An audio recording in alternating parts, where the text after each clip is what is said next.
Welcome, everyone, to the Board of Health meeting of April 3rd, 2023. Please note this meeting is being recorded and will be available shortly hereafter for scheduled and on-demand viewing on any smartphone or tablet device. If anyone else is recording this meeting, please notify the chairman.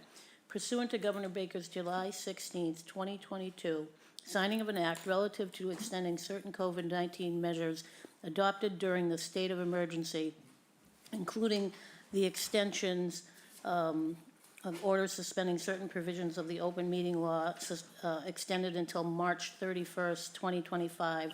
This meeting of the Chatham Board of Health is being conducted in person and via remote participation. Every effort will be made to ensure that the public can adequately access the proceedings as provided for in the order.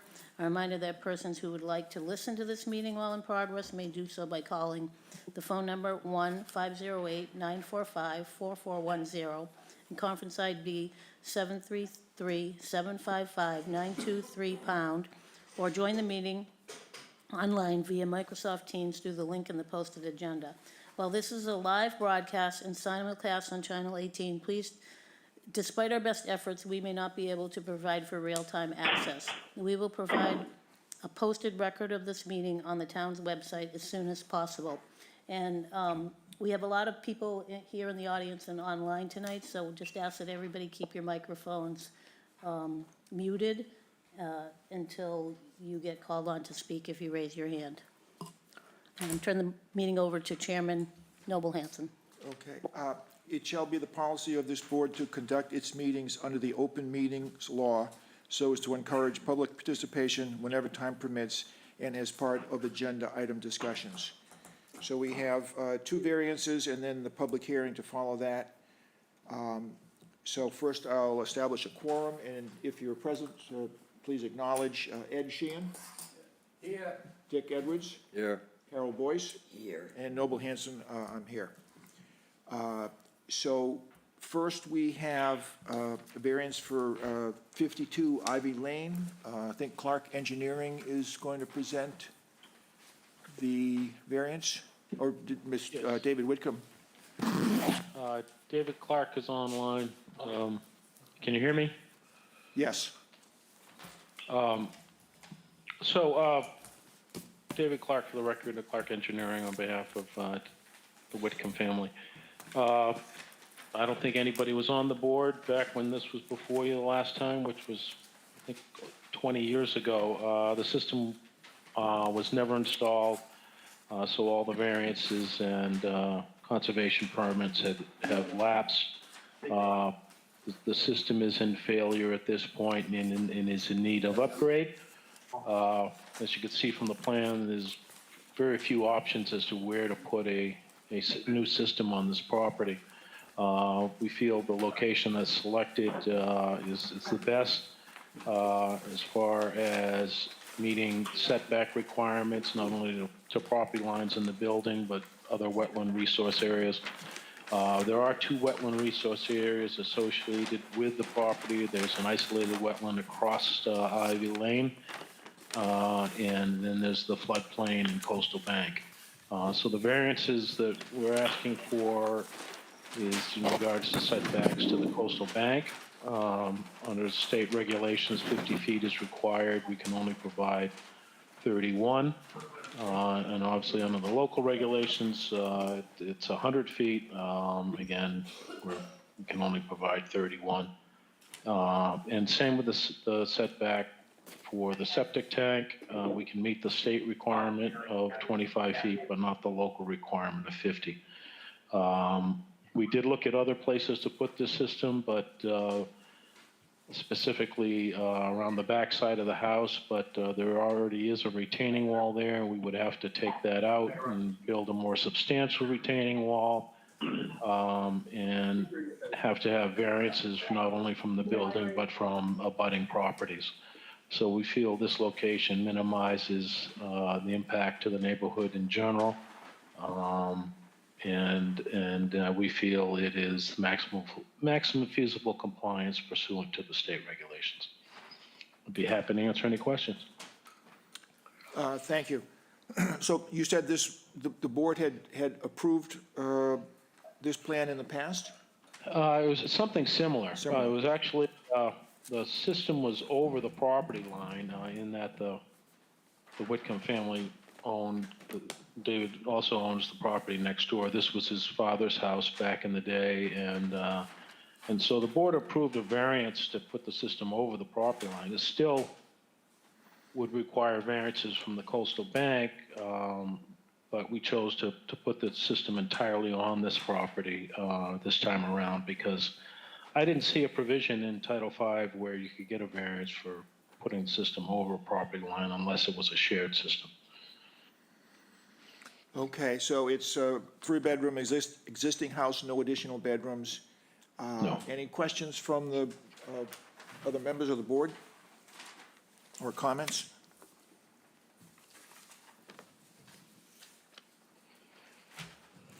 Okay. I think Judy has noted that the system has been localized to maximize the distance from the WRA and has recommended approval, so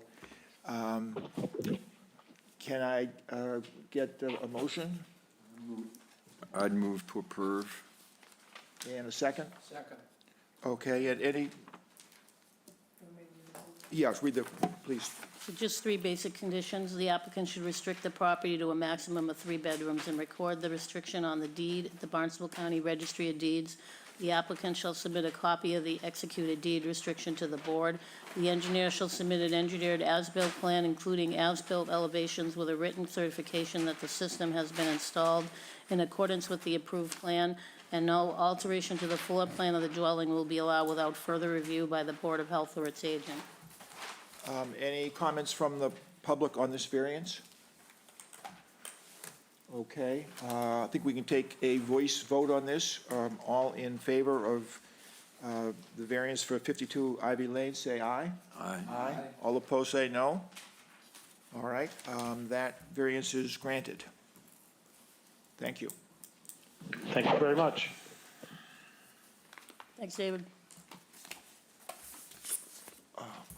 Okay, next is a variance for Lot 36 Stagecoach Road. Stephen Smith has presented is going to present the case. Yes, Stephen Smith, I'm the builder for Mike and Kelly Chase. We're asking to use an IA system to get a third bedroom. We have 24,466, so we're shy of the 30,000 required. So this is a Zone 2 of a public water supply, so he needs to put in a system that's approved for nitrogen reduction in order to get the third bedroom. And it meets all other requirements of Title V and our local regulations. Okay, any comments or questions from the board? So the room above the garage has an open stairway. There's no door at the top or bottom of that stairs. Correct, So it top and bottom. doesn't provide adequate privacy for that to be considered a bedroom. Right, it's open all the way to the ceiling. It's not even a cased opening. It's wide open up and down. There's no bathroom up there or closet or anything else. Good. Okay. Other questions from the board? So this is pretty straightforward, 3-bedroom microfast system. Judy has made a recommendation that we approve it. If there's no other comments from the board, Judy can maybe read the conditions, and then we'll get public comment. Yep, sure. So this is a microfast system. The applicant should restrict this property to a maximum of 3 bedrooms and record the restriction on the deed. The applicant shall sign a covenant with the board agreeing to comply at such time as the town of Chatham, through its Board of Health and/or Board of Water and Sewer Commissioners, directs the connection of this property with whatever wastewater management options specified for this watershed in the adoptive comprehensive wastewater management plan. The signed covenant and deed restriction shall be recorded at the Barnstable County Registry of Deeds, and a copy of the executed deeds and covenant shall be submitted to the Board of Health. Throughout the life of the system shall be under an operation and maintenance agreement. O&M agreement shall be in accordance with the Department of Environmental Protection's biomicrobic certification for general use approved December 29th, 2010, revised March 20th, 2015. The total nitrogen shall be monitored and performance standards of 19 milligrams per liter is required to be met. Effluent shall be tested quarterly for the first 2 years and twice per year thereafter, with approval from the Board of Health or its agent. The applicant shall apply a minimum of 6 inches of compacted topsoil to all disturbed areas of the property. The engineer shall submit an engineered as-built plan, including as-built elevations with a written certification that the system has been installed in accordance with the approved plan and Title V. No alteration to the floor plan of the dwelling or the engineered site plan will be allowed without further review by the Board of Health or its agent. This variance is granted pursuant to the State Environmental Code Title V and the Town of Chatham Subsurface Sewage Regulations and is valid for 1 year from the date of the Board of Health approval. A permit must be issued and work commenced during this 1-year period or the variance shall expire. I just also wanted to say that this street is going to be sewered probably in 2 to 3 years. Yeah, so he's right on the edge of that. Okay, if there aren't other questions or comments, can I get a motion? Motion to approve. Second. A second, and then any public comments on this variance, 0 Stagecoach Drive? Yes, my name's Don Secord. I'm owner of Butter at 36 Stagecoach, so I'm a next-door neighbor to the property. I have no technical expertise with regard to sewage systems at all, so I just had a general question of whether there was anything that I needed to understand or any possible adverse items in the plan. No, this is pretty much a conventional system, except for it has a small treatment unit that is below grade. So there shouldn't be any concern to you. There will be a blower that they can hopefully put it in a location where it won't provide any noise. They're much quieter than they used to be, so that shouldn't be an issue. Okay, that is the item that's the closest to my property line, as far as I can ascertain from the blueprint. It's hard to tell exactly how far. So you said there is some noise associated with that typically? It's a very quiet blower. They used to be more noisy, but now the newer systems are quite quiet, so that shouldn't be an issue. Trying to look where the blower is.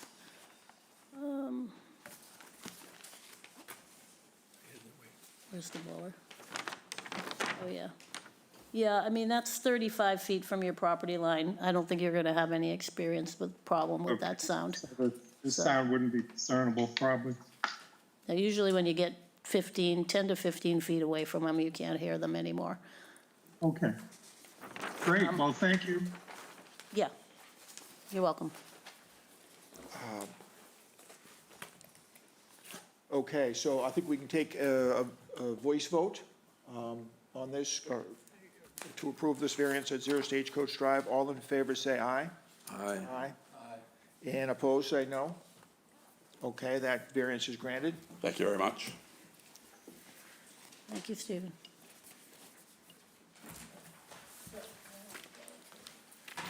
Okay, so Here's pages. We're missing page. Yeah, only page 1 and 3 came in our packet.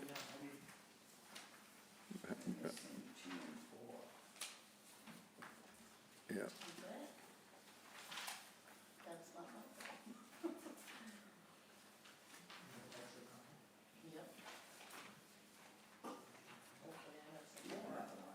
Do you have a full copy? Sorry about that. We'll have to make some copies. okay, now we'll start the public hearing for the short-term rental regulation, and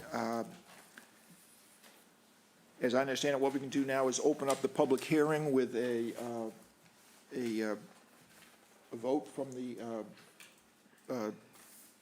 Board of Health. and then we can begin the hearing. So I'll take a roll call vote again. Ed Sheehan, this is to open the public hearing. Ed Sheehan? Yeah. Dick Edwards? Agree. Carol Boyce? Yes. And Noble Hanson, myself. Okay, so we have a good number of people here, and we have people online, so I think what we'll do is try and say that there's 5 minutes per person that's speaking. And we'll ask the public to come up to the mic and make a line and just get in order. And there's some people online, so we may mix the online people in as we go along. We'll just see how that goes. And Judy is first going to, just to get things started, I'm sure you all are well aware, but she'll give a little thumbnail sketch of the short-term rental regulation itself, Use yours. and then we can get started. Okay, so I'm just going to read to you the purpose of this.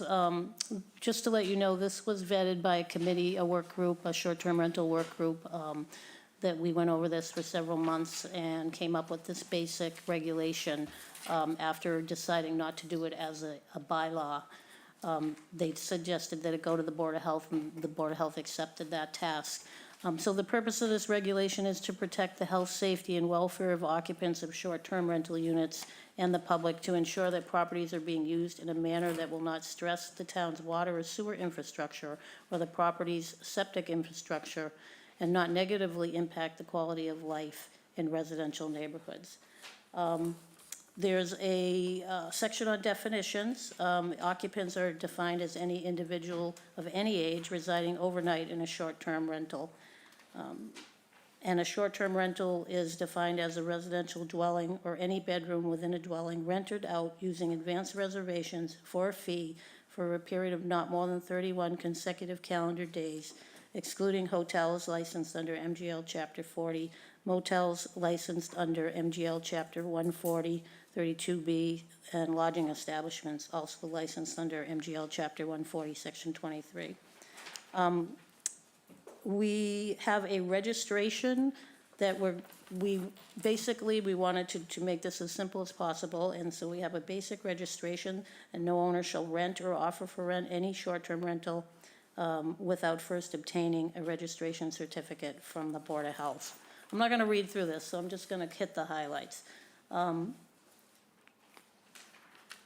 There will be a registration renewal every year, which will be sent out by the Health Department. There will be a nominal fee of $50 to administer this program. And then the short-term rental is non-transferable, so when the property is sold or transferred, the new owner would have to reapply. We have basic contact information for the people that are either own or operate or an operator's agent for the property being rented out. We have a basic statement about trash removal, that the owner or operator shall be responsible for ensuring that the household trash is removed from the premises immediately after occupancy and is concluded or at least once per week, whichever is more frequent. The occupancy requirements for these rentals will be the maximum number of occupants in a short-term rental shall be 2 per bedroom, as defined by the Board of Health, plus 2 additional occupants. For parking, we stated adequate on-site parking shall be provided, and occupants/guests will be made aware that per town bylaw, there is no overnight street parking on public roads and no street parking on public or private roads that impedes traffic or traffic safety. We have an inspection section. They will be subject to reasonable inspections and/or verification by the applicable agency. The board also has the ability to suspend or modify or revoke rental certificates if there's issues at the property, and we can also issue penalties. And the last thing of interest, the board shall conduct a comprehensive review of this regulation 3 years from the date of first registration period. So the idea being that we wanted to get this going, get properties registered, and after 3 years, see where we're at, how it's going, and see what changes we may need to make at that time. Okay, thank you. And then just to reiterate, so the plan is that the registration will begin July 1st of this Oh, year. yes, yep. And then March 1st of 2024 will be the beginning of the first year where the rules will be in effect. So it'll be the summer of 2024 will be the time when these new rules will be in effect for short-term rentals. That's the plan. So we have just a couple of letters, and I might have Judy just read those letters, get them out of the way. They're pretty short. And then we'll get on to public comment. These were comments that came in via email. From Peter Hall, I urge you to support the short-term rental proposal put forth by the Board of Health. My daughter, who resides at 290 Champlain Road, will not be able to attend the meeting. Her neighbors run a B&B, and the noise is frequent and often overcrowded when rented for weddings. B&B renters should be restricted to a minimum of at least a one-week term. Thank you. And Allison Ramos, dear Selectmen Dykens and Dr. Hanson and members of the Board of Health, we were unable to attend the public hearing tomorrow. We'd like to submit these written comments regarding the proposed short-term rental regulations. We would like to urge the board to include a regulation regarding noise violations coming from short-term rentals. We are year-round residents, and the noise from a short-term rental that borders our property has negatively affected our family's health. Our mental and physical health have suffered from the noise from indoor and outdoor parties, drinking, and smoking at the rental. Our daughter has frequently overheard offensive language and behavior, and our family's mental and physical health has suffered year-round on weekends and on school nights. The owner of the rental has been negligent and refuses to address our concerns. We've had to file noise complaints on numerous occasions with the Chatham Police, but there are no repercussions for the owner as a result of the town's noise ordinance repeatedly being broken. We are asking you to consider this health impact from short-term rental violations and urge you to include a regulation that addresses repeated noise violation and holds the owner accountable.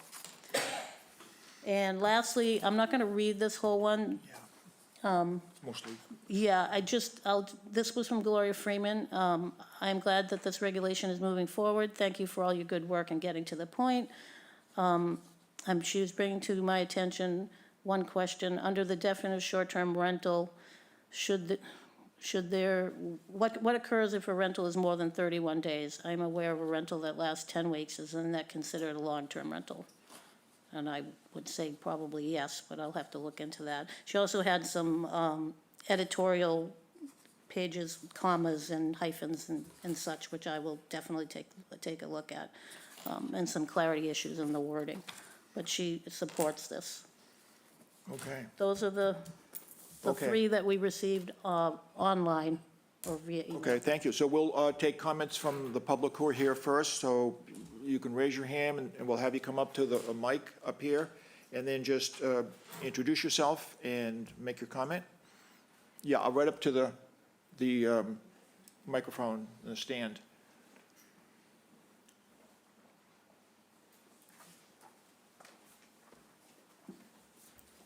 Yeah, thank you. And you just give us your name, and then you can make your comment. I'm Nancy Kerner. Excuse me. I'm a property owner in Chatham. I live in North Chatham. But we have property on School Street, which we rent in part during the summer. I have two comments about your regulations, suggested regulations. First, I find the 1 hour time limit for a property owner or agent to respond to be, I think, unrealistic. As a property owner, if I'm at Hyannis in the movies and can't be reached for 2.5 hours, I don't want to be in violation of this bylaw. I understand where you're getting at, but I think that the police department, the fire department, and the Board of Health are the responding agents, and I have to come along as quickly as possible, but I may not always make it in an hour. So I question whether that should be so clearly defined. And secondly, as a property owner, I would appreciate if you would consider, and I've drafted a suggestion of a poster that you people could edit, update, whatever, and have it online so that I could go on, I could fill in my name and address and my registration number, print it out, and put it at my cottage. I would know then that what I'm saying in that document is accurate and that other people are seeing the same thing. You mention in your regulations that we need to provide certain information, and I think it should be clearly defined as standard and approved. So I'll pass this along for your consideration. Thank you.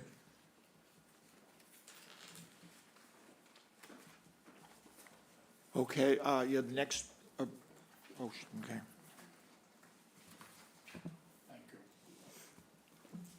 No copyright.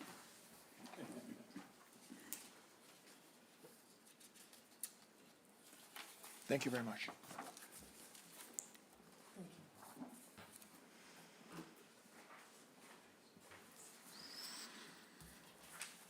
Okay, Good afternoon. Thanks for the opportunity to comment. I'm Allison Coleman. I live at 6 Thelma Drive in Chatham, and my family owns a rental house that we've rented for the past 50 years in Chatham on 79 Cross Street. And I also had a comment about, and I should say, in general, I support the regulations that you put out. I think that they're generally pretty good. My one comment is also around the issue of the 1 hour notification requirement. I feel it unfairly disadvantages families, individuals who rent their homes, and advantages folks who hire, rental agents that have, 24/7 response time. I think any operator is certainly interested in knowing as soon as possible that if there's an emergency at the house and would want to be responsive. But, people who work can't always have their phone on and checking their messages all the time while they're working. And, you can be at the beach or out on the water and no cell signal and things like that. So I think some additional flexibility around that. To me, it seems extreme to start potentially fining people if they can't be reached in an hour. Thank you. okay, thank you. Other comments from the public? Yep, come on up to the microphone. Nope, it's not really a comment. Maria Groves, I live in South Chatham. You said the registration was July 1 and then the rules were March 24. So if you're gonna rent this summer, is it like rolling registration?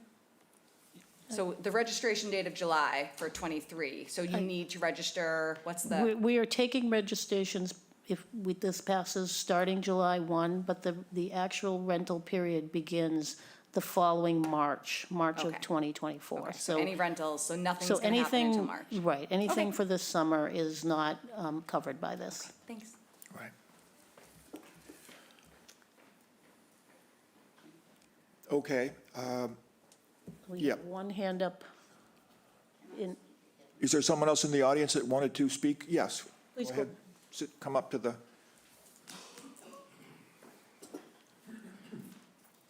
didn't get her last. Hi, my name is John Berlin. I'm a concerned citizen. I have a lot of questions.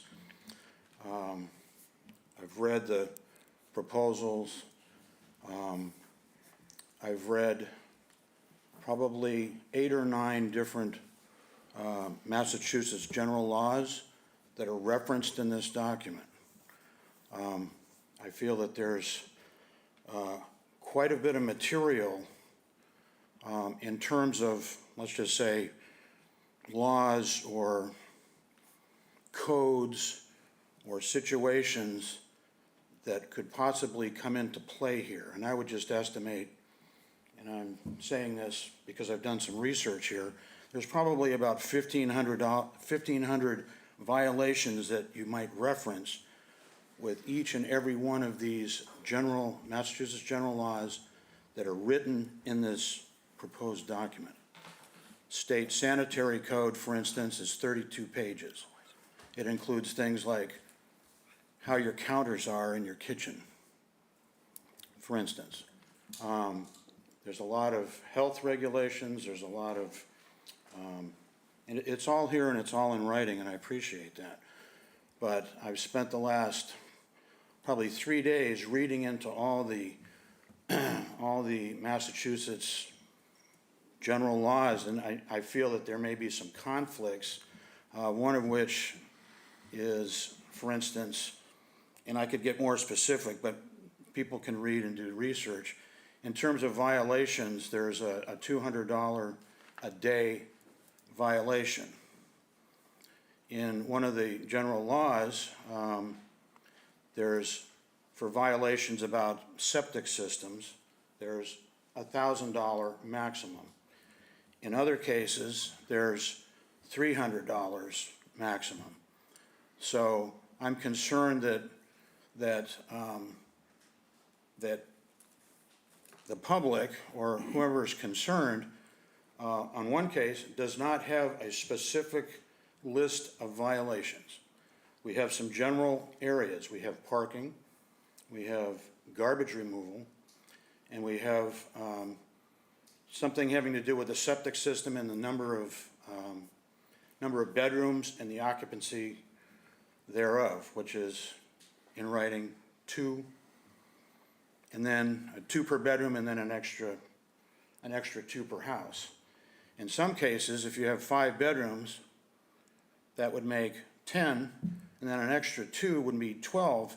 However, with Title V septic systems that are already been designated for years and years and years, you'd be violating the amount of people you can have in the house. That's just one example of. So I've got a lot of questions, and has there been other, one question I have, has there been other public hearings based on this since the time it was remanded to the Board of Health in January 17th, I think, it was voted? Or is this the first public hearing that has to do with the Board of Health being able to do regulations that bypass the voters in town warrants in May, I think it is? Is this the first one? This is the Board of Health's first public hearing. Okay. Will there be more?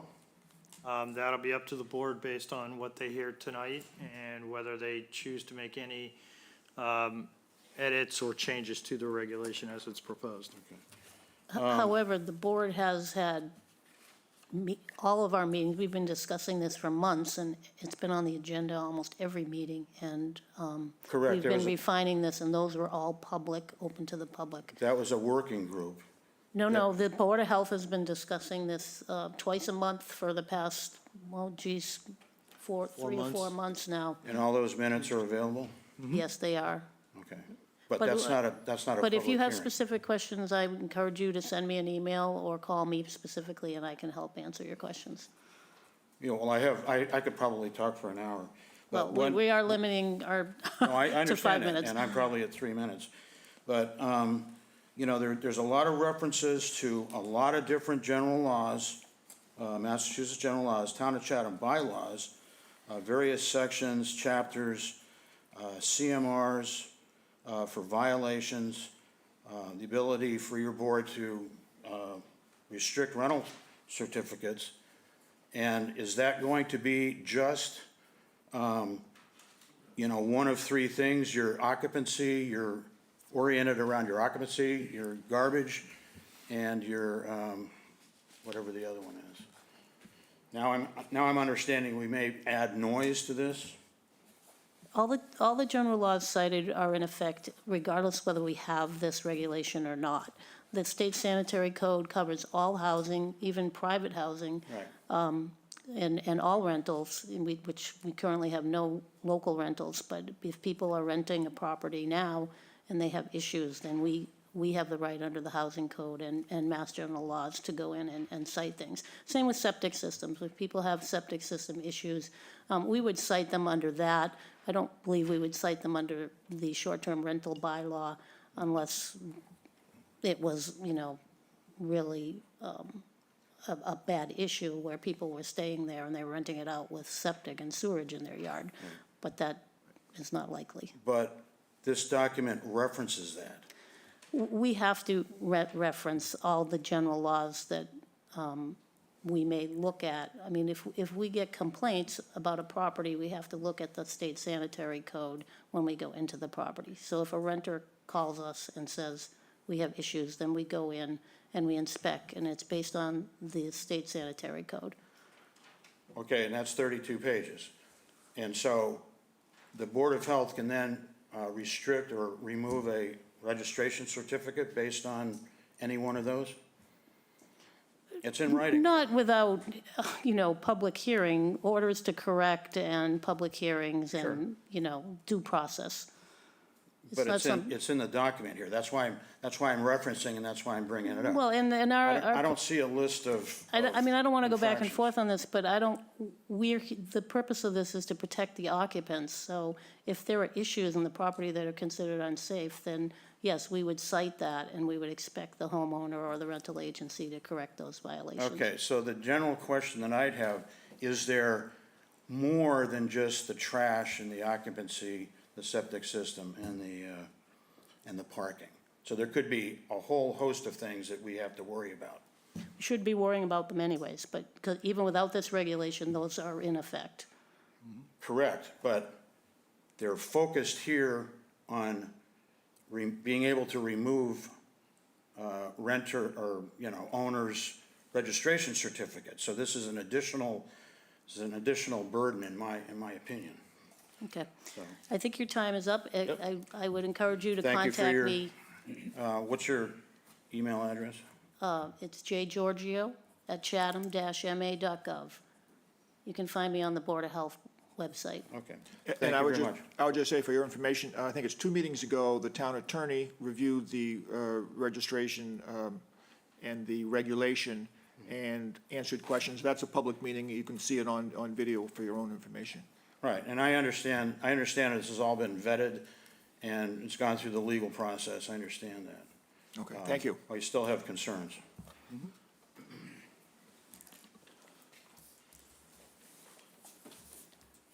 Anyone else from the audience? Yep.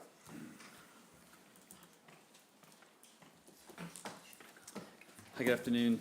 My name is Keith Burkhauser. I actually reside in Hingham, Mass. We've got 2 rental properties here. I also am a concerned homeowner here. And at the onset, I'd first just like to thank you for the contribution that you make for the town and the time that you dedicate.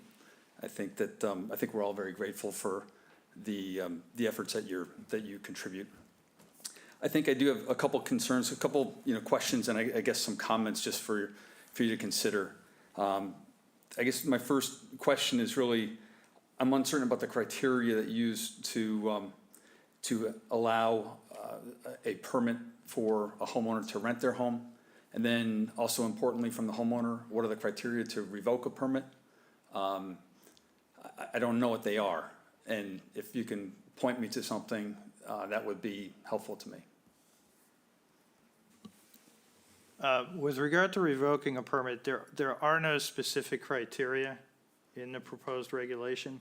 And that is somewhat by design because it gives the flexibility to the Board of Health. And it also gives, some level of protection to the public to say that, if an issue is brought to the Board of Health has their ability to review that, determine whether or not it's serious enough to require a modification of a permit, or revocation of a permit, or a temporary suspension of a permit. So there's a certain flexibility that it provides to the board, as well to the public, because that way it's not exactly black and white, if you will. You can come in, you can make your case to the board, and then they will have the ability to decide whether or not it's appropriate to take any of those actions per se. I appreciate that. Thank you. Thank you for that. I think that you could also understand from a homeowner's perspective the concern that lack of clarity represents, right? So if you're a homeowner renting out a home and you don't know what the criteria are to have a permit either granted or revoked, that's quite a bit of fear for a homeowner. Well, I think to have a permit granted, it's pretty well spelled out in here. Basically, to get a permit granted, you register. And Sure, right but now, the other side of it is if you're going to require a permit, surely you must be able to dictate what are the criteria to revoke it, right? I mean, it's just, if you're a homeowner and you're gonna go through this process to rent one, I mean, I don't believe that that's fair. Okay. Unless you dictate what that is or state what that is, and also what the modifications could be in the future. So what it is today could be very different from what that would be, and then what are the rules to approve that and get those things amended and changed. It represents quite a bit of fear for a homeowner. Okay. And just so everybody's clear, the way a public hearing works is you folks get up, make your comments.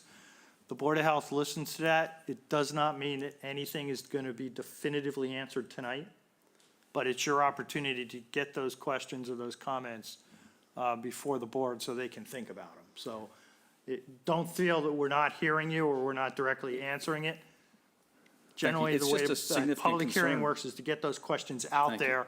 The board may go back and at their next meeting or at some point discuss days. There may be more public hearings. There'll probably be more hearing, or not hearings, but more discussion at Board of Health meetings. I can appreciate that, sir, thank you. It's just, I hope you can appreciate it as a homeowner. It's quite concerning, Yeah, frankly. okay. Right? Yep. So I want to make sure I mention that point. It also,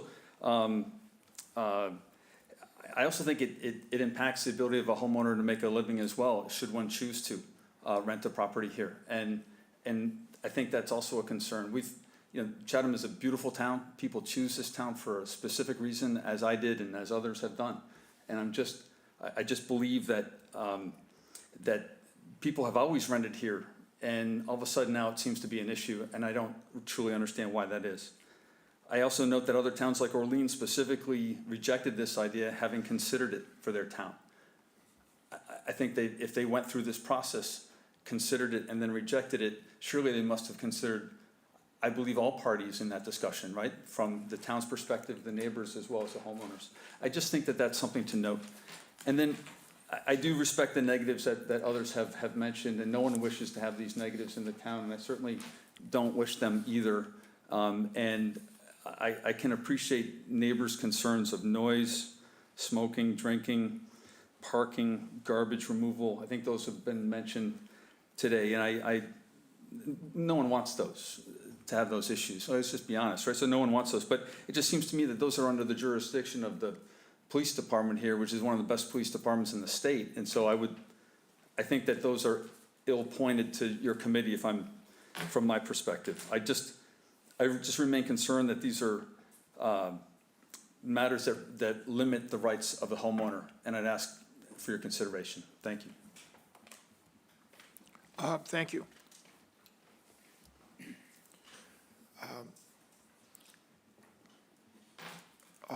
Yes, go ahead. Yes. Yep. Sorry to be twice. Oh, that's the same lady. Okay, I'll go there next. Nancy Kerner, back again. I'd just like to point out that, as this gentleman said, and the woman that spoke earlier said, as a homeowner, I'm not a realtor. I'm not a person who is trying to make a bundle of money out of a rental. I'm a person who owns a home that I built with my husband 65 years ago. And the way that we can maintain that property and enjoy it with our family is to rent out part of the time. So now all of a sudden I'm faced with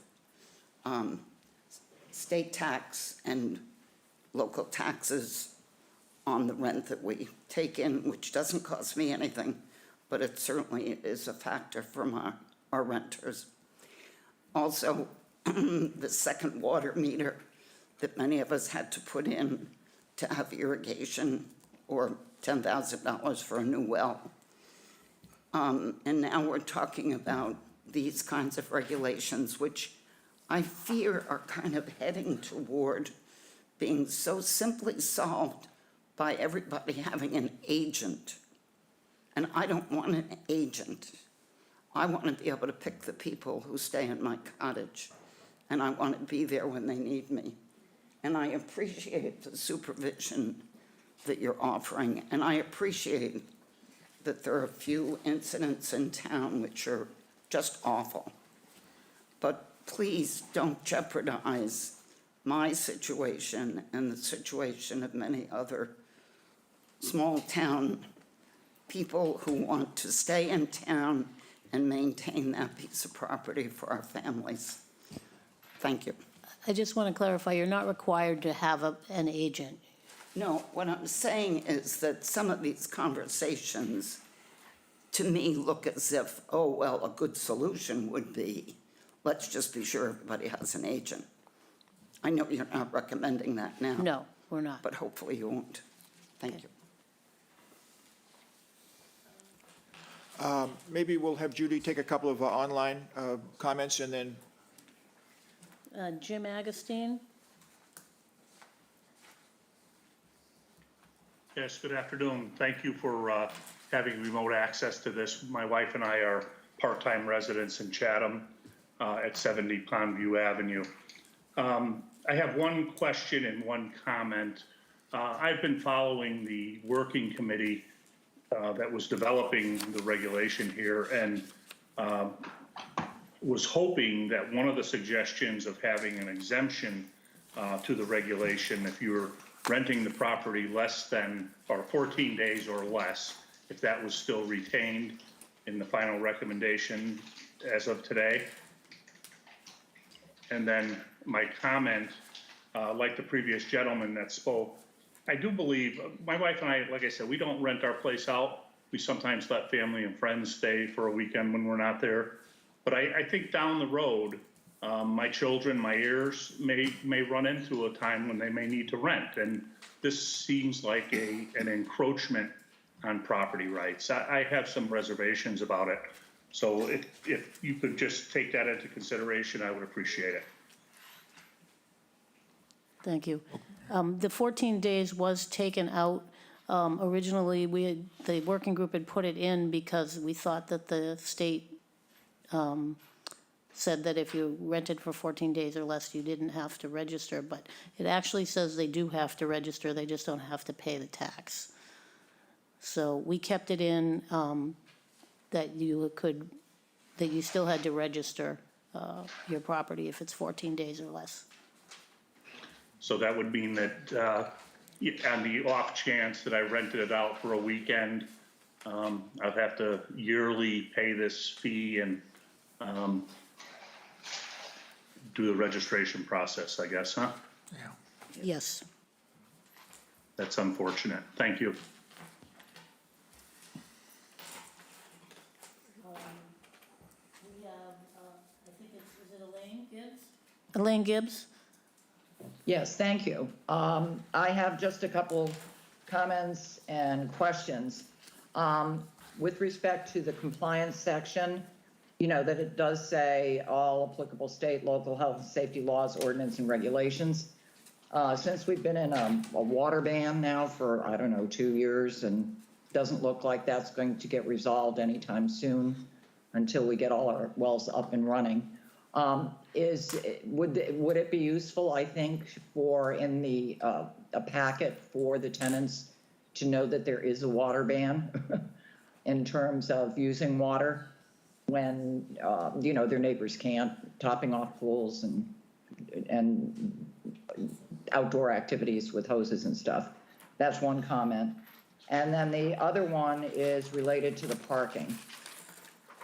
It says adequate on-site parking shall be provided and occupants will be made aware that per town bylaw, there's no overnight street parking on public roads, no street parking on public or private roads that impedes traffic. I looked through the bylaws and I can't find that anywhere where it says that there's no overnight parking or you know, impeding traffic. You know, I live on Cross Street and I can't get out of my driveway sometimes because there's construction trucks and landscapers and they're there all day and they're not ticketed, and I understand that. The police department does not have that kind of resource. There's also over 100 miles of road in Chatham.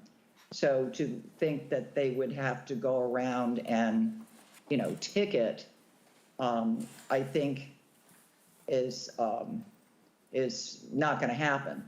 My concern by saying adequate on-site parking shall be provided, what you're doing is adding cars to the property without defining adequate. it seems to me that you have to be more specific. A car per bedroom, maybe plus one. That would be the one way, because one of the things you're going to have a problem with is enforcement. If you have to call and make an appointment, and by the time you get there and go in, the tenants have left, if there's been 20 or 30 people in there, it seems to me that what makes more sense is you define how many cars are permitted on the property, and then if it's supposed to be 4 cars and there's 10, you can see that from the road or the abutters to show that there are, violations in terms of the amount of people that are staying there. I think that's the intent, to make sure that there's not overcrowding, that 3-4 bedrooms don't have 20 or 30 people. And, I have seen it, in this neighborhood, which has a lot of rental properties, where that's the case many times. There are a lot of cars, and that does create noise and all those other issues that were referenced earlier. It doesn't happen all the time, but the problem is there is no noise violation during the day, which is a problem for people who hear parties going on all day long. I believe the noise violation is after 10 p.m. So if at least you could do something with the parking, I think it would solve a lot of those other issues and restrict it to maybe 1 car per bedroom. Thank you very much. Thank you. Maybe we'll take the next person that's waiting to speak at the, yes, that'd be great. Hi, Kim Burson. I think it's really important that many of you go back and watch the meetings of the working group. I was a participant of that group, and this group worked very hard. It was a very diverse group. We had extensive meetings. We did extensive research when we were not having meetings, and the group was very cognizant of many of your concerns. And I think what is being lost with some of these comments, Chatham is one of the very few remaining towns that does not have a regulation. There are extensive regulations all across the Cape, all across Massachusetts, and some of them a little bit more aggressive or restrictive than these. I think what the working group worked very hard to come to a regulation that is fair as a rental home, but would be the same standard that many homeowners would expect of their own neighbors.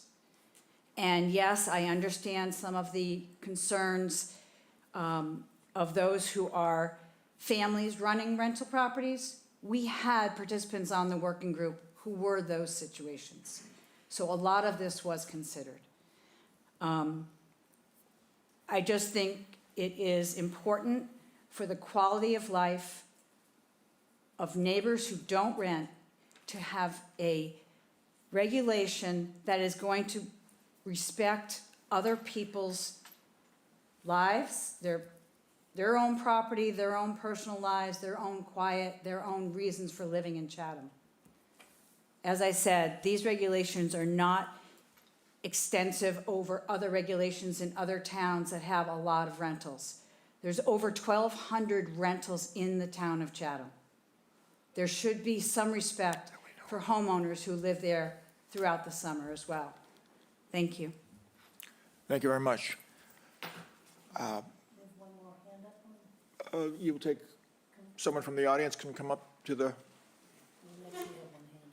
okay, then we'll go there. Hello, I'm Linda Burkhauser. We have a good friend of the family that is a U.S. Coast Guard member. He was stationed in Chatham.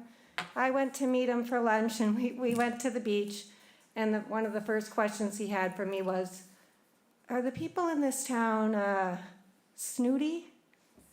And you know what? Let's not have this be a locals-only town. What about the people that live in this town that have more people in their houses, in their families, than their septic system can allow? Why is this being something that is only pointing to people that have rental properties? We had a lovely neighbor that had rented her house. She passed away when she was 89 years old. The only way she could afford to have a house in this town is because she rented it out when they first bought it. This is decades long. It's not just something that happened during COVID. People, this is a vacation property type of town. There's people come here just for the summer season. If the septic systems are overloaded, if that's one of the reasons why this is happening, why hasn't that been in the news? Where is that concern being brought up? We spent $15,000 to connect to the town septic system. There's nothing that's putting an end to all of these criteria and restrictions. And if you're respecting people's lives, why are you only looking at the rental houses? If there's a problem with noise, if there's a problem with trash, then people should call the police department. If someone's parking on the street and they're not allowed parking, why aren't they calling the police department to report that? And are there problems that are being reported that nobody's listening to? This is something that the town of Orleans had a public vote on. Why isn't there a public vote happening in this town? It's not fair. I mean, this is the town, everyone living in this town should have a vote.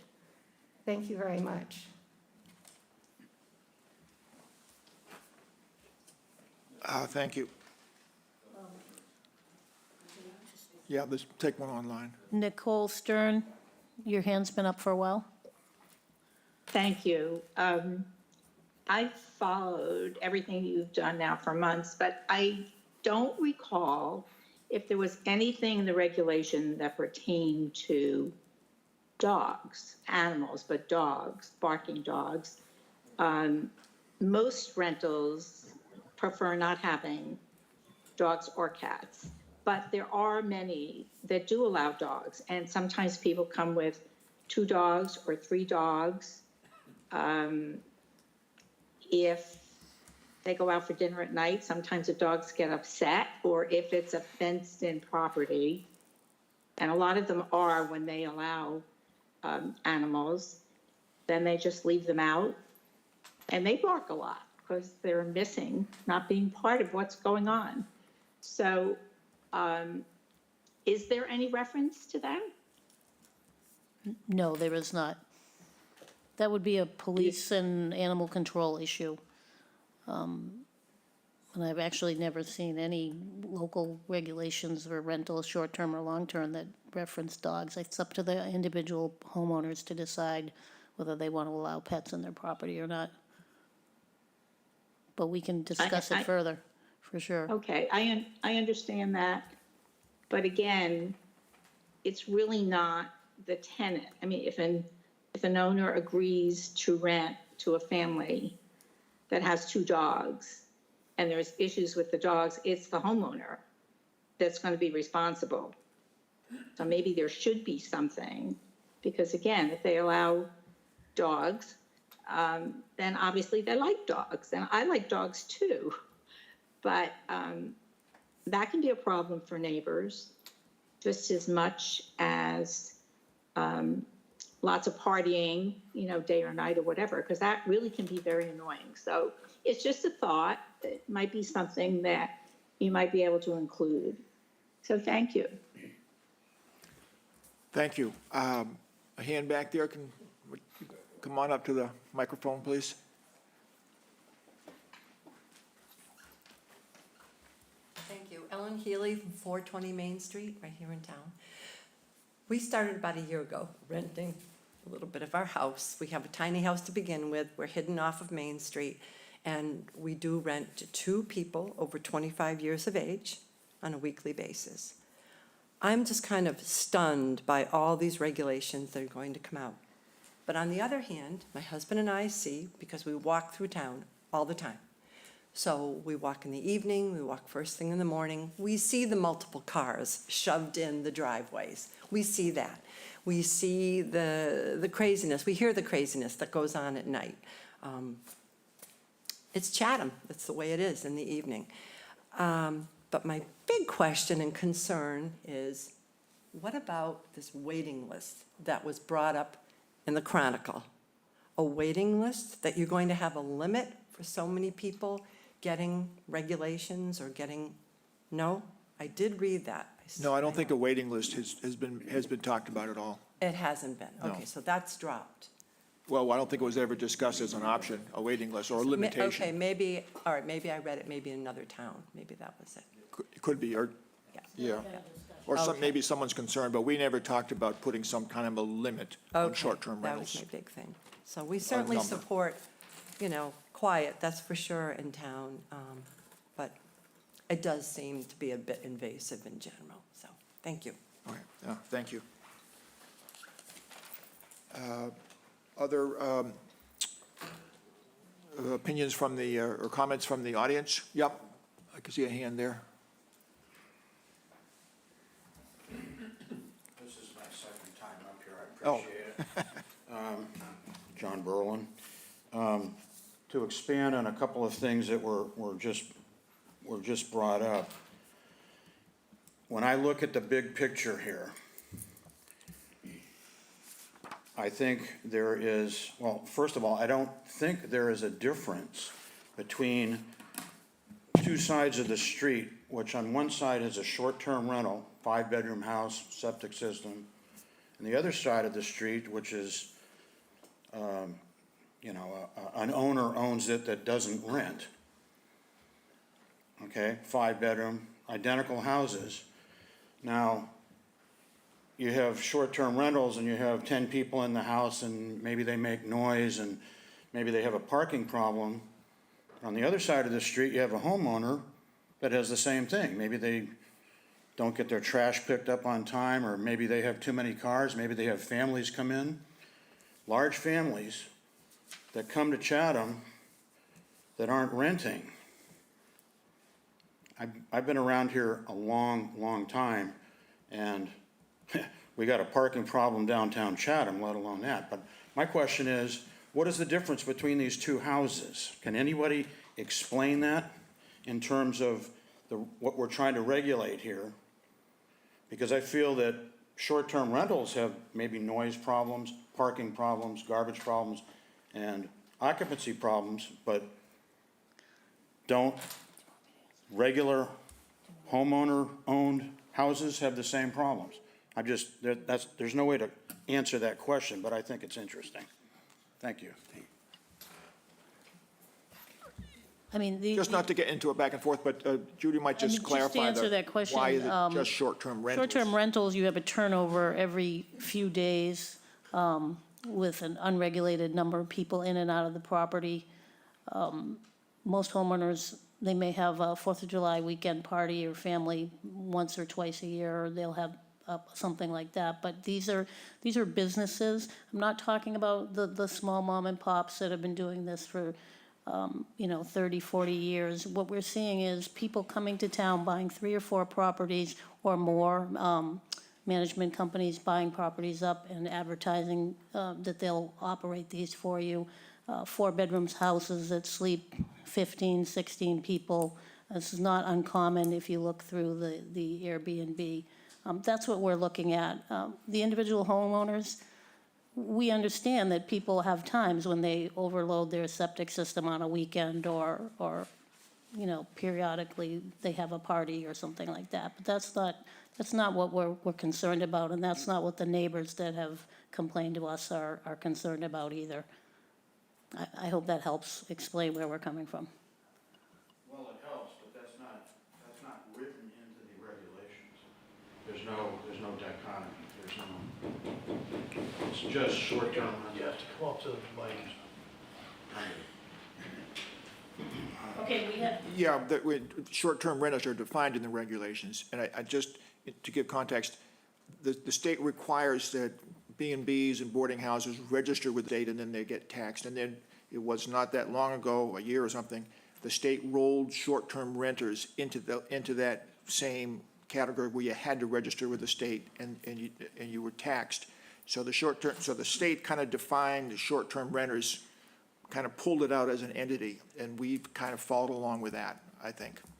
And the other thing is that these properties are being used basically as hotels, and there's no rules for that. There's no registration requirements or safety requirements.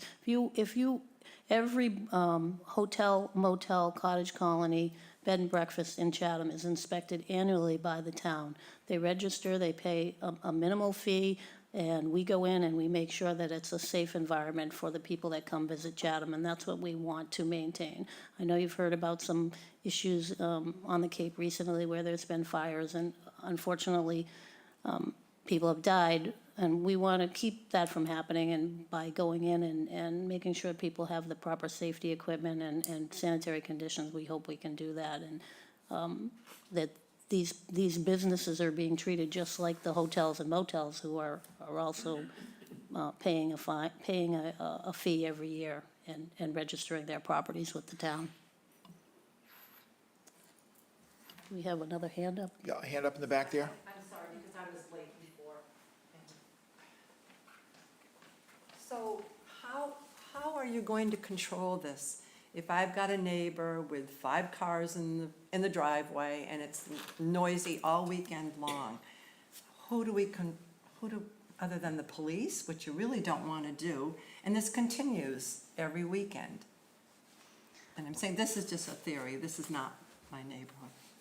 Noise complaints have to be filed with the police department because that's really their jurisdiction. So it goes first to the police? Right. And what will your job be, as far as you will be I coming in mean, and we will have a inspecting? way of tracking those, and we can look at the properties individually. If we get continuous complaints, we can talk to the homeowners about, who they're renting to and what the number of people are, that if they're keeping to the rules that we set out as far as occupancy. But, I mean, we don't have anything in here about noise, so, we hope to be able to work with homeowners and solve some of these issues.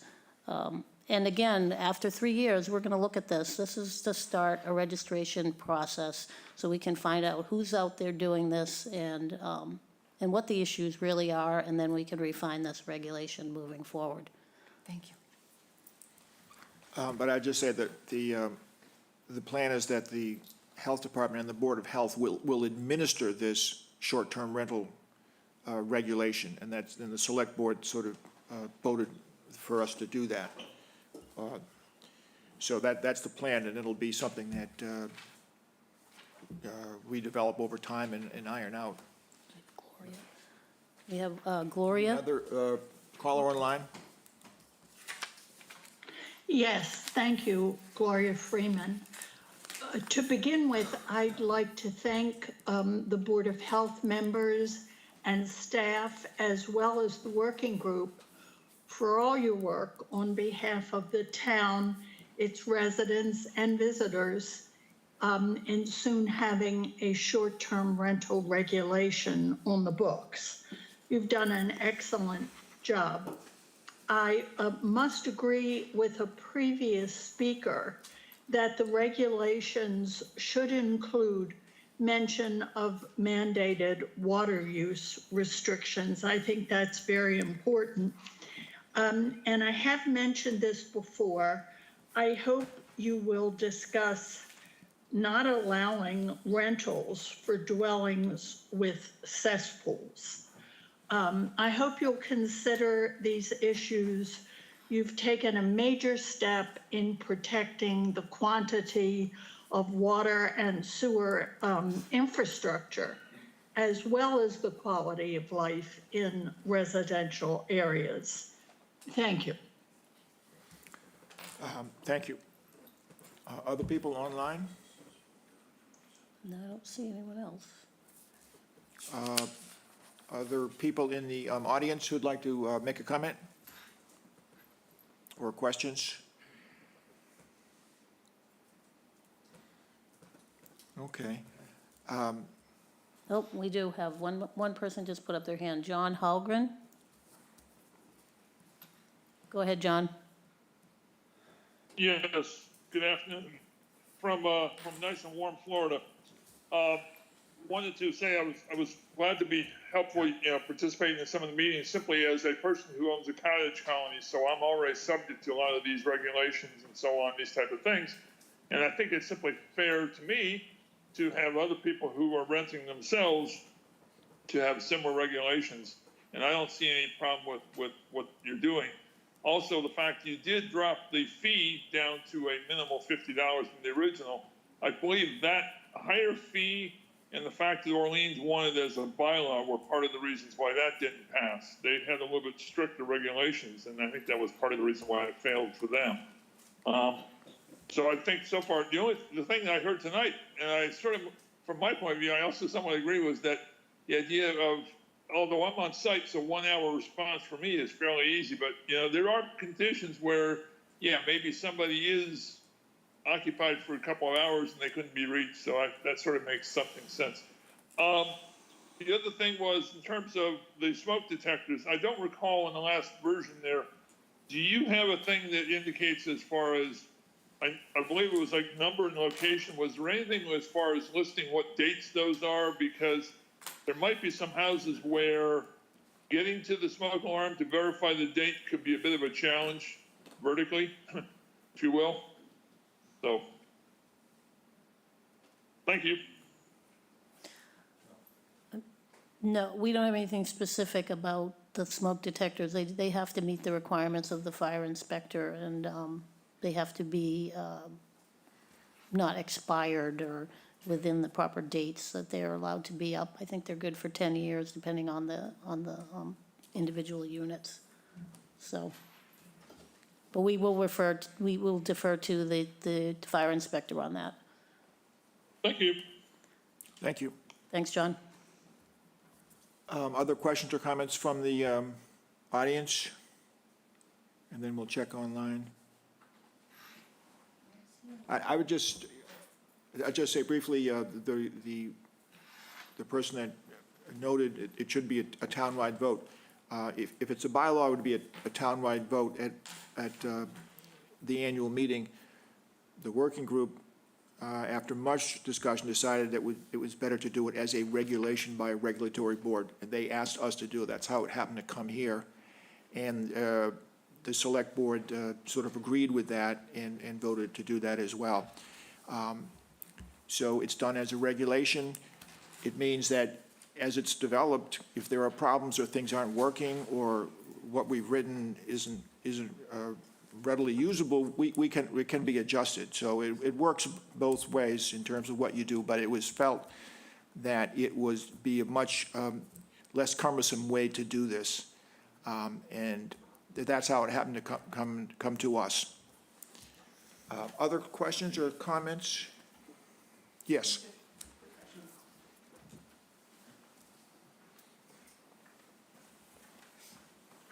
Allison Coleman.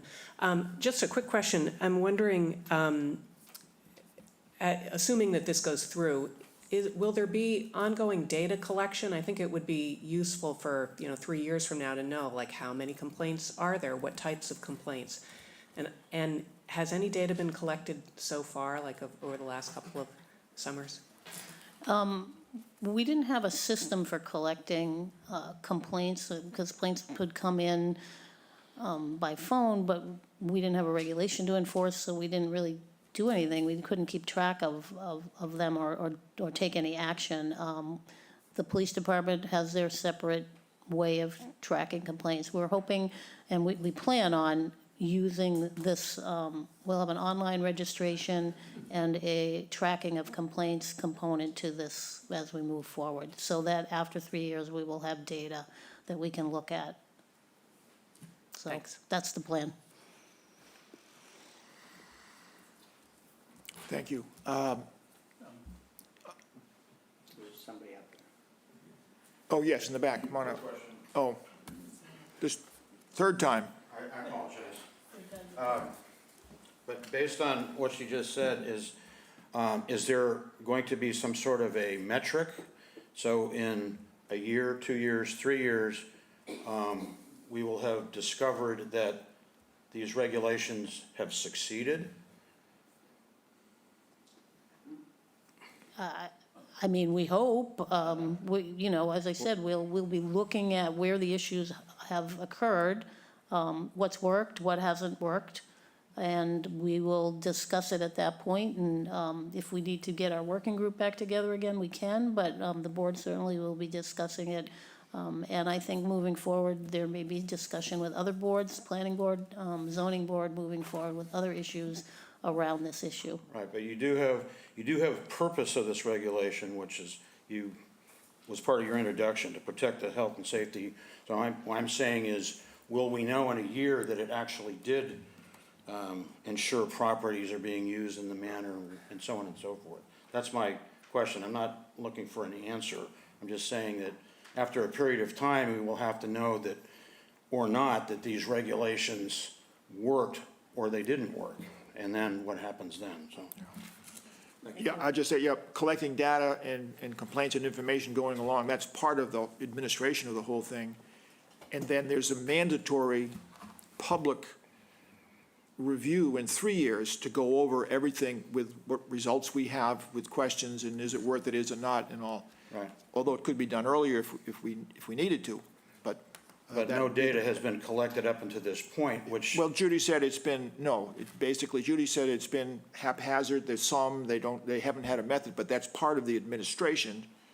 And there's part of the administration to have an online site and a way to collect data. I'm kind of concerned with that we're doing regulations without any data. Yeah. Yes, go ahead. So I also agree with the gentleman that just spoke. If there's a regulation being put in place and there's no data to support that this regulation is needed, it's very confusing. I think the people that have rental property here, we have never, ever had a complaint from any of our renters. Our neighbors love them. One of our neighbors comes and joins them on the patio. We've never had a complaint, and I've heard the same thing from the people here. So it's very surprising that people that can afford to rent a property in this town would be having wild parties and not hear about it in the news and not hear about it with the police reports. There's no data, and that's really hard to understand why a regulation is being put in place. And we can hear the Chatham Bars in music every weekend on the summer nights, but people aren't complaining about that. It's just very surprising to hear that there's a regulation with all kinds of requirements when people aren't even aware that a problem exists. And if there is a problem, then the police department should be handling that. If they're not parking in the right places, if there's loud noise, if there's barking dogs, it's very surprising that the police department's not already handling that and that there's no data to support this regulation. Thank you. Dr. Duncanson, did you have a comment? Yeah, the issue of data is an interesting one. There, you know, as the board is well aware, there isn't a whole lot of existing data. But up until 2 years ago, we weren't even aware when the state implemented their system, just how many properties are short-term rentals in Chatham. As you know, we've talked about, the number is somewhere north of 1,300 properties in Chatham. Almost 25 to 30% of the properties in Chatham, recognizing there's about 6,500 residential properties in town. 25 to 30% of those are now being rented on a short-term basis. And as Judy said, one thing that we've seen is a lot of these properties are not necessarily being rented by owners. The mom and pops that are doing it to keep their property and pay the taxes and things like that. They are being bought out by commercial entities to rent because Chatham is such a popular place. We have seen an increase in complaints, whether it regards parking or noise or, too crowded a business, too crowded a location or whatever. There has been an increase over time. 10, 15 years ago, we didn't have any complaints of that size.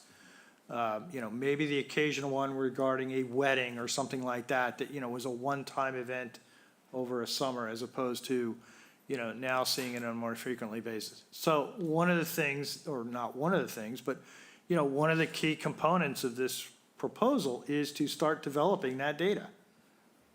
Let's get a registry, As this board's aware, you guys started this discussion about short-term rentals. It then shifted over to the short-term rental working group because the thought was at the time that a bylaw may be the more appropriate way to go because there are issues regarding short-term rentals that are not within your jurisdiction. Things like parking, noise, and so it was thought that a bylaw, a wider bylaw might be more appropriate. The bylaw working group met over a number of months, hashed that out through numerous meetings, and ultimately came back to you and said, well, we're not sure we need the world. Let's go with the smaller rental registration program. That's really all this is a registration program. Some of the more stringent, I'll call them, requirements that were in some of the earlier versions are not there anymore, based on discussions with the working group, based on discussions with this board, looking at what happened in other towns, using in Orleans as an example. Some of the more stringent requirements are not there. Not to say they could not be added over time, but that was one of the primary reasons for going with the Board of Health regulation as opposed to a bylaw. Because the Board of Health can pivot on shorter notice if something does need to be addressed. There is the 3-year mandatory review in the regulation, but that doesn't prevent the Board of Health from reviewing this regulation at any time and holding public meetings and ultimately a public hearing if you want to make further changes to it in response to things that are learned as this regulation starts to get implemented. I agree with some of the speakers. There isn't a lot of data, but the whole point of this is start to set a process in motion to start gathering that data so that the community can be more informed about whether or not this really is an issue. We do hear from people that think it is an issue. And they've been very vocal in bringing that to the board's attention over the last year or so. And so, I think as a first step, this is an appropriate first step, if you will. Thank you. Comment out there. I'll just say a quick comment. The intent here was to make short-term rental regulations that were reasonable, and our thought always was the vast majority of people renting probably already do this on their own. This would just capture the people who are outliers, the ones who are causing problems you hear about. And I think that's is the way it's going to be. Go ahead, yeah. Sure, my name is Keith Burkhauser. Thanks again for the opportunity to come up before you a second time.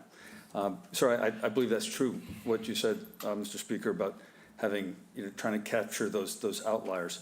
I think why you've heard some concern from some homeowners here is that it does seem to be aggressive against the homeowner right. And without the data specifically, perhaps when you say, sir, that this could be an appropriate first step, I think actually, I don't believe it is. I think an appropriate first step could be, why don't we capture the data first? Why don't we try to see what exactly are the complaints, categorize them, and then I think we have to walk across the street and talk to the police department if they are in fact a police department issue of parking or noise or drinking or whatever those concerns may be. And maybe that's just my perception. I may be incorrect. But at least we would be able to know exactly what the concerns are, and we could target those specifically. It's just to have a blanket of approval and then a rejection without the criteria that goes along with the rejection for a permit to rent one's home.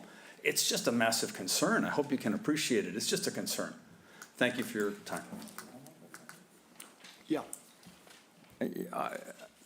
I'd like to make one comment, and that is this discussion has transgressed into a discussion of noise and parking and smoking and yelling and drinking. The Board of Health is primarily interested in the health aspects.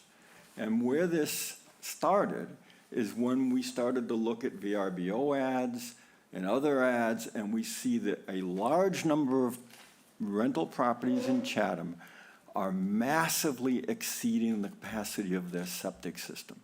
There's one home in Chatham that has a 5-bedroom septic system that advertises 8 bedrooms, sleeps 20, We've had numerous complaints from their neighbors that there are many, many cars parked on the front lawn, that they're not renting to a family of 20, they're renting to 10 couples with children, so it's more than 20. And that septic system is massively overloaded. And it's rented, this year it rented from May to October. And for large of that time, they're making over $20,000 a week. It's a big business. And that's what the Board of Health is concerned. We're not worried. We don't want to prevent people from renting their home to a few people within reason. We want to make sure that the homes are safe, that they have fire extinguishers in them, and they have other things that they should have, and that they're not massively overloading their septic system. That's what we're worried about. We don't want to take the 1,200 homes in Chatham that are being rented and say, well, 600 of them are failing on this or that or the other, and we're going to stop all those people from renting. It's a Board of Health. We're here to protect the health of the people in Chatham. Okay, thanks. Other people from the audience that want to make a comment or have some input? Someone else online? I have two hands up again. Elaine, did you want to make another comment? Yes, and I'll be brief. I don't want to drag this out, but I'd like to thank the board as well for doing this. I think it's long overdue. And I think what I see happening is with the process in place and the applications and the registration, the non-resident owners who are renting out properties, particularly as businesses, will be put on notice. And I would like to think that the complaints will drop precipitously, that they will control the number of people in their homes, and consequently, water usage will go down and you will have the ability to track it. So if the data falls off, I think it means that the regulations are working and everyone will be very happy. And those people who are in compliance already have nothing to worry about. So thank you again. I appreciate it. Okay, thank you, Elaine. And, Someone else? yeah, one more, Jim Agostine again. For having me talk again. I appreciate it. There's been a distinction made a number of times tonight to the differences between the mom and pop organizations and the businesses, et cetera. But the law is going to apply to everyone. So in our minds, we're saying that there's a distinction between somebody like myself who might rent our place out for a week in a given year, and yet we have to comply with regulations. In all of my time working in my town here in Connecticut, I've never seen a regulation get shrink over time. They always get more invasive. And that's my biggest fear here, is that this will become even a bigger problem. When we renovated our home on Pondview Avenue, you know, we had to build a septic system that was compliant with the number of bedrooms +2, et cetera. And if you had more people in that house for any extended period of time, you know, like 20 people, as this was spoken about by one gentleman, the system would fail if it wasn't adequate. So I just ask you to think about, we have a solution here, but we really haven't defined the problem in my mind. Thank you. Okay, thank you. Somebody else online, Judy? I don't see anyone else. Okay, other comments from the audience or questions? Excuse me? Who is that guy? Okay, yes, go ahead.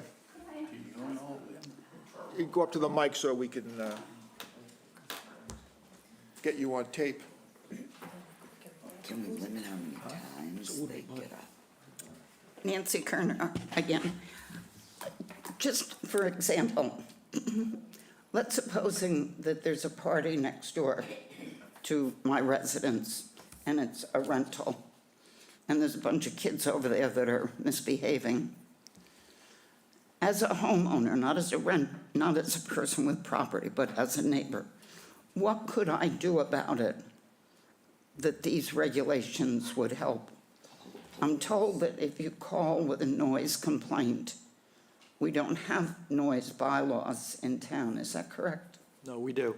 Just at night, though? Nope.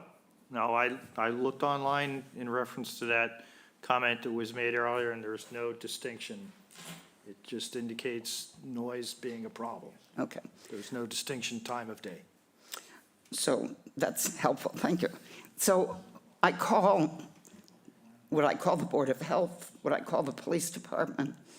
Who could I call that this regulation will expedite a solution? If it's a noise complaint, it's the police department. Okay. Parking, noise, that is all the Chatham Police Department.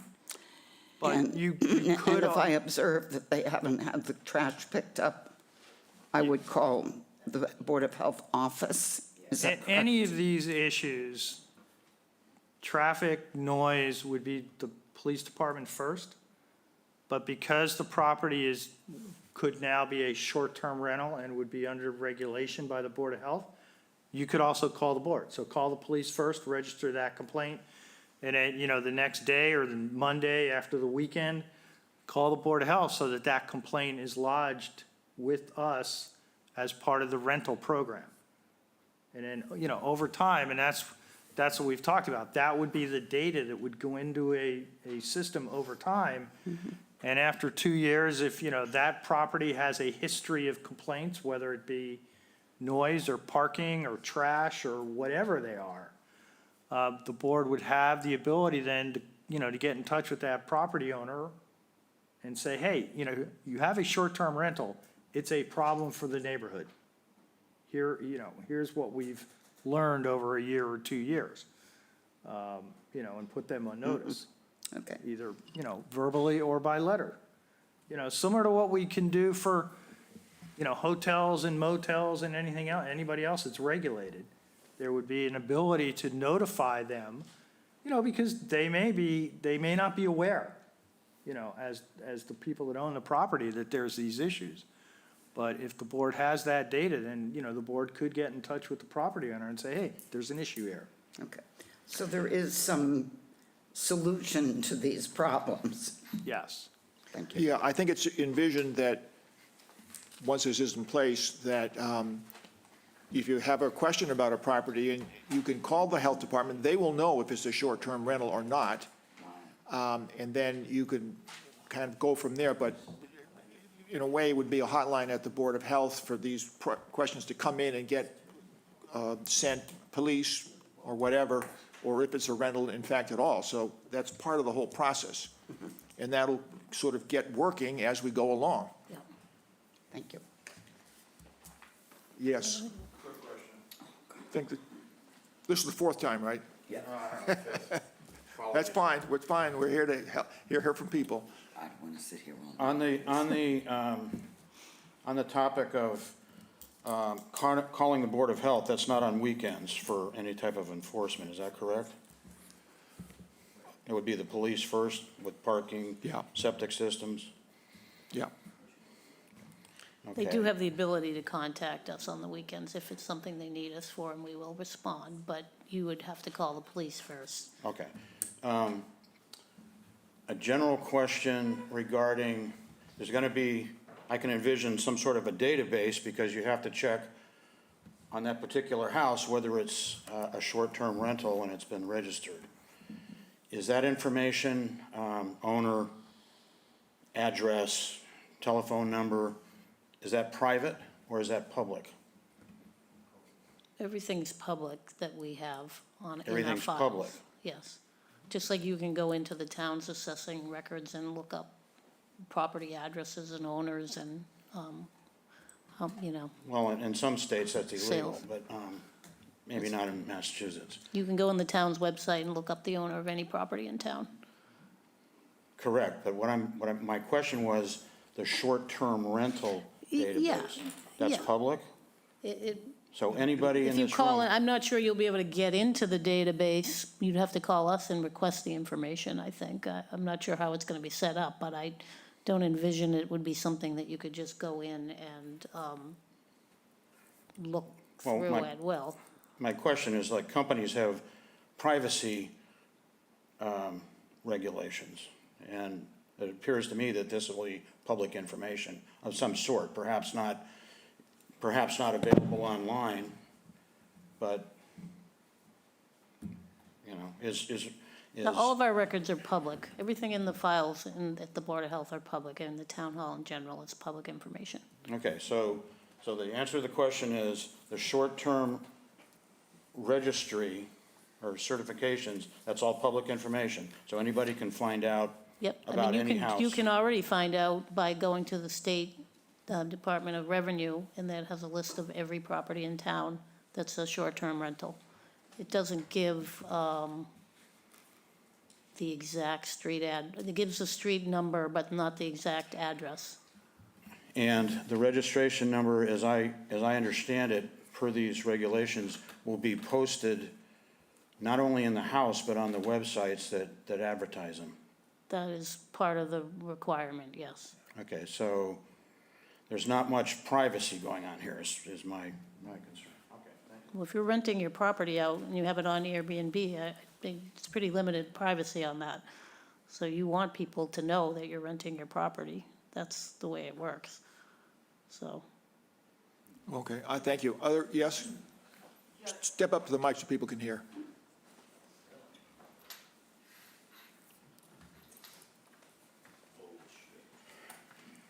You might want to check to see what the privacy issues are related to like VRBO and Airbnb. I know we do list our property on VRBO, and they do not give the street address and the contact information just out to the whole world. You have to basically rent it. You know, you have to make Right. the deposit, and then the information becomes available. Because they're trying to, they don't want like everybody to just like show up on a Saturday and sort of camp out and like take over a property that hasn't actually rented it. So I think looking at some of those privacy issues might be a good idea, because you could open up people to, people We will showing up saying definitely- that they're, if they've got your contact information, they've got the address, they've got a lot of information, that there could be some abuse. I'm just saying it might make sense to do a little research on some of the sites and how they deal with the privacy issues, just so that you don't end up with weird things of, people showing up and, moving into a house thinking that, oh, I know this is for rent and I'm just gonna show up and, Yeah. I know VRBO has. We can definitely look at that with our Yeah. town council and moving forward. Okay, thank you. Other questions from the audience? Anything online? Nope. Okay, we can probably go ahead and close the public hearing for the short-term rentals. Yep. And then can I get a motion to close the open hearing, public hearing for short-term rentals? Motion. In a second? I'll second. And then we can just take a voice vote. All in favor, say aye. Aye. Aye? Aye. Okay, and then maybe we can quickly approve our minutes and then close the general meeting. And I would just say, at our next regular Board of Health meeting, there'll be discussion of short-term rental follow-up, and we'll follow up this and the suggestions made and issues, and we'll discuss all that further and continue to do our work. But thank you very much. When is your next meeting? Judy? I think it's end of the month because of holidays. April 24th. You got, is it on the agenda? Yeah. It's April 24th, 3 p.m. 3. Thank you. Okay, so we have minutes of March 20th. Does anybody have questions or comments about the minutes? If not, can I get a motion to approve Move to approve. in a second? Second. And then we can take a voice vote. All in favor, say aye. Aye. Aye. And opposed, say no. Okay. And then, if there's nothing else, we can vote to close the meeting. If I get a motion? I'll make a motion, we adjourn. Second. Okay, and we can take a voice vote. All in favor of adjourning, say aye. Aye. And opposed, say no. Okay, we are adjourned. Thank you very much.